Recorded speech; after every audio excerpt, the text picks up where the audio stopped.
Why not? For sure. Yeah, I didn't walk across the stage. I didn't go to the draft, but I got a chance to hear my name called. It was pretty cool. That's Most dope. definitely. You got a championship ring, though. Yeah, I got a championship. That's better than ring. being drafted. What was that moment like when you found out that you were going to be the commissioner?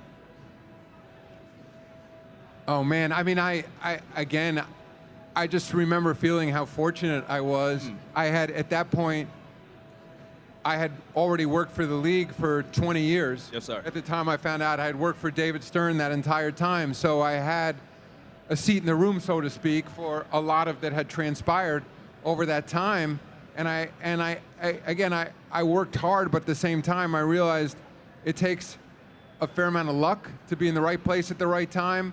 I saw it as tremendous responsibility to carry this league forward off of all those great players that had come before me, great commissioners, you know, David Stern being the most recent. So, you know, it was momentous. There's no question about it. But, you know, it takes a while to sink in. You just, and I still feel that even 11 years later, just, it's an awesome responsibility because in addition to the literally hundreds of millions of fans globally, that for the players, their families, the tens of thousands of employees of the NBA, you know, and now the WNBA that we're part of, it's, you know, it's, you feel the weight of the responsibility. And in this league, I mean, there's incredible things that happen every day, but there's also things that are risk to the business, you know, and it's ultimate responsibility working together with the players, with the team owners, to make sure the league continues to operate smoothly. And even if, you know, if you think the NBA is the 450 best players in the world, so we have a relatively small draft compared, like if you watch the NFL draft, how many rounds they have, it's only a 2-round draft. The energy's been high. You've been in both arenas. The fans there seem happy. Is it just a narrative? Or is it just like, nah, y'all not really tuned in into the actual product?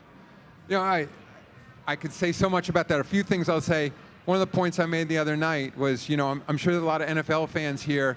When the Steelers and the Packers play, you know, Pittsburgh and Green Bay, nobody says two small market teams. Instead, it's two storied franchises.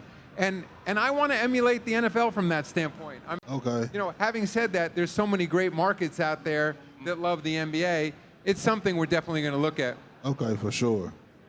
Most definitely. Yes. Aye. Hello. Now, he said Seattle. We were just trying to figure out like what cities would be good to bring a new I team think, to. obviously, they do the summer league in Vegas, so it's equipped for NBA basketball. So I know Vegas would probably be a cool spot. So I had a question, like, when a trade like Luka happens, right, and it kind of shocks the league.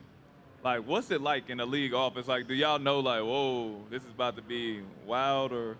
You know, this is before you know, first of all, I'll say one of the misnomers I think out there is that I have the power to disapprove a trade. Yeah.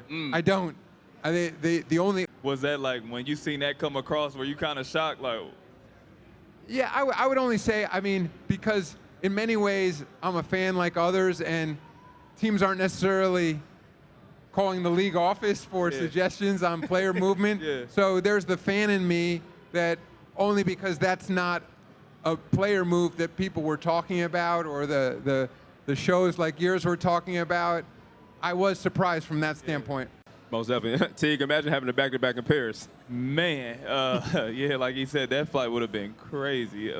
But it'd probably be a lot of fun, though. I think guys will be open to playing in Paris. I've seen guys go over there for preseason games and exhibition games, and they're like, it's cool to be over here. No, we go back and forth. Like, people want new uniforms, they want old, but I love the idea of the classic jerseys.